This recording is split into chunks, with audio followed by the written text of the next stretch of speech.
এখনও দেশের নির্বিচারে গ্রেপ্তার, গুম, হেফাজতে মৃত্যু, বিচার বহির্ভূত হত্যা, নারীর প্রতি সহিংসতা, সংবাদপত্র ও সাংবাদিক হয়রানি অব্যাহত রয়েছে বলে মনে করছে মানবাধিকার সংস্থা আইন ও সালিশ কেন্দ্র আশক। দেশে মানবাধিকার পরিস্থিতি আরও সংকটময় হয়েছে। যা ঘটছে তা মূলত দমন-পীড়নের নতুন রূপ।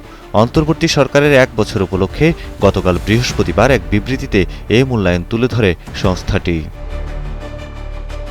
আশক উদ্বেগ প্রকাশ করে জানায়, শিক্ষাঙ্গনেও মত প্রকাশ ও প্রতিবাদের কারণে শিক্ষার্থীদের বহিষ্কার, হুমকি ও অন্যায় আচরণের ঘটনা ঘটছে। এটি শুধু শিক্ষার অধিকার নয়, মত প্রকাশের স্বাধীনতা এবং গণতান্ত্রিক মূল্যবোধের উপর আঘাত বলে সংস্থাটি মন্তব্য করেছে। সংবাদ মাধ্যম ও সাংবাদিকদের উপর দমন-পীড়ন ১ বছরেও থামেনি। আশকের তথ্য বলছে, সাংবাদিকদের বিরুদ্ধে মামলা, গ্রেপ্তার, সংবাদপত্র বন্ধ, সরকারি বিজ্ঞাপন বন্ধের হুমকি ও সাইবার হয়রানির ঘটনা ঘটছে। গণমাধ্যমের স্বাধীনতা প্রশ্নে সরকার যে এখনও সংবেদনশীল নয়, সেটি পরিষ্কার বলেই দাবি করেছে আশক।